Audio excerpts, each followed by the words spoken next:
it's been a while, Charles, Mike. I was away in China. Charles, before that, you were away. And here we are finally together after what feels like months. Well, it is months. Finally, we are back. Yeah. It is, isn't it? Yeah, it's a long time. I still sound a bit sick, so I'm going to talk as little as possible.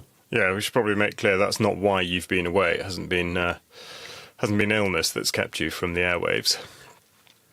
But I think that chatting about the trip to China is a very good sort of undercurrent because, Mike, you and I were chatting a little bit about how people perceive not just China, I suppose, but countries that tend to get targeted by sort of Western sort of intel interests. MI6 has had a very big interest in creating a false narrative, particularly about the Xinjiang province. And I'm trying to think where to start, but basically my starting point is the following. It doesn't matter that you've been to China, Mike. It doesn't matter that I've been to China, because I still have conversations with people saying to me, it doesn't matter. They just made you see what they wanted you to see.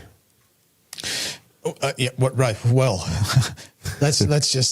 I'll just start with my usual caveat, and that was that I went there as a tourist, so I'm sure I only saw certain things. Jerm, right? So now I'm going to say, however, that I did speak to quite a lot of people that are obviously local to the places that I was at. I absolutely went out of my way to do that.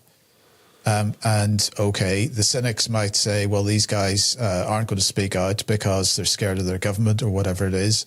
Perhaps, maybe we see a bit of that in this country as well. And so maybe we shouldn't be so smug about any of that. I'm going to say that I think there was only one instance where I was really saw something which was different, shall we say, to the way that the average British person or American might behave in the presence of the authorities. And that was that at the Shaolin Temple, there was I assume a police helicopter came over the top, and I think it was only the Western tourists, and there were very few of us there, that looked up. Everybody else looked down. Now, that might give an indication about people's views of the authorities and so on, but that's on one side of the discussion. On the other side of the discussion is that everybody was very comfortable to be out and about at any time of the day or night. There was no street crime. It was absolutely a wonderful environment to be in. And everybody was immensely friendly and welcoming as well. So take that as it is. That is my impression of the place. You, on the other hand, were in, really the wilds, as it were. You were in Xinjiang, and my point about Xinjiang is, and again, having not been there, but realizing what that situation has been, I do find it ironic that the average British person is prepared to accept the narrative of the British government about Xinjiang, about the oppression of Uyghur Muslims, at the same time that they're all from the same kind of people, that they're all marching with Tommy Robinson against the Muslim community in the United Kingdom. I find this really ironic, to say the least, because the fact of the matter is that Xinjiang has been on the receiving end of the same kind of takfiri thought that certain parts of the Middle East have been, that certain mosques in the United Kingdom have been. And this has been a very manipulated situation by Western powers, by MI6 and so on, and CIA and so on, because obviously there is the potential to stoke contention on the border with neighbouring countries, and this is typical Western divide and conquer tactics. So China has reacted to an insurgency effectively in that part of the world.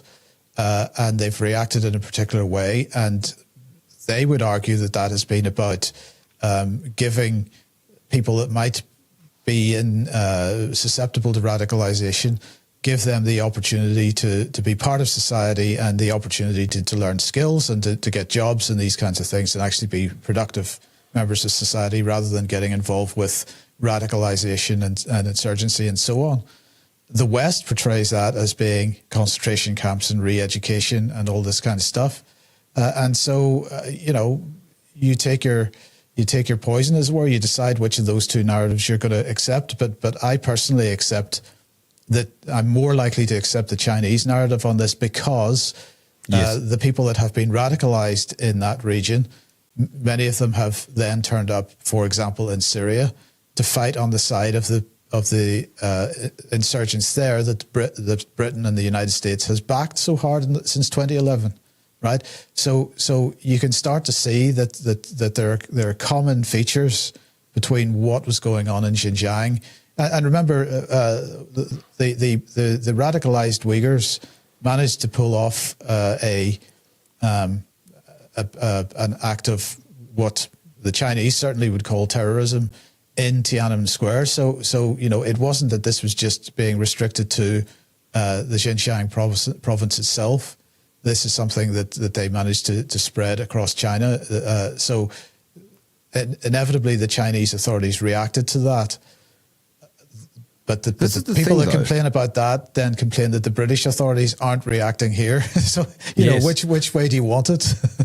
But that's the thing, Mike. People don't quite understand historical context. I mean, what you just did now is what you would expect the average person to at least know.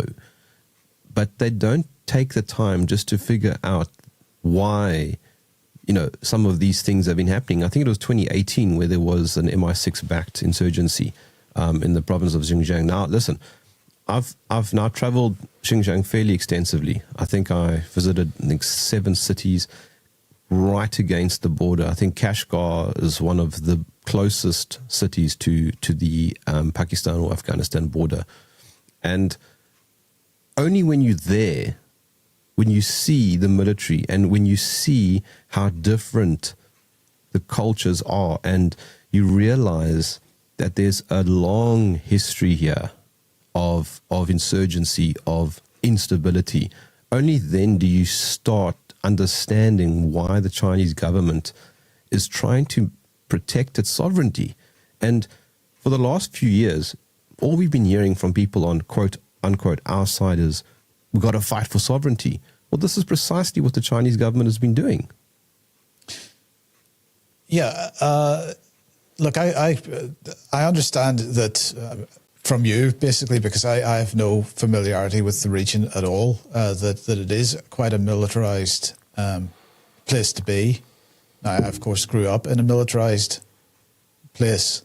So it was normal for me to be mixing with people in black uniforms or in green uniforms with machine guns. This was just normal. And so maybe it's had a bigger impact on you than it might have had on me if I'd been there. But the point, I think again, people. You're right. People are not. Well, let's deal with the issue of people understanding the historical context. Of course, the vast majority of people are only receiving any information about this, any of these regions from the BBC or other mainstream media. And most people aren't interested enough to actually try to find out for themselves. So that's part of the problem. But it's for me, the real thing that I find difficult about the whole situation is that whenever there's a sort of a predisposition against a particular ethnic group or nationality or whatever, there's a willingness to accept government narratives without criticism or without any kind of skepticism. And yet on so many other narratives, when it suits people, they are completely skeptical. And I think this is the real thing that needs to be addressed amongst Westerners, and the fact that Westerners don't ever assume or consider that anybody in the East or in the Middle East or in South America or in Africa may have a completely different perspective on the world than they do. And so they're always looking at these things through a Western lens. And that I think is really problematic and, in fact, even a little bit arrogant, perhaps.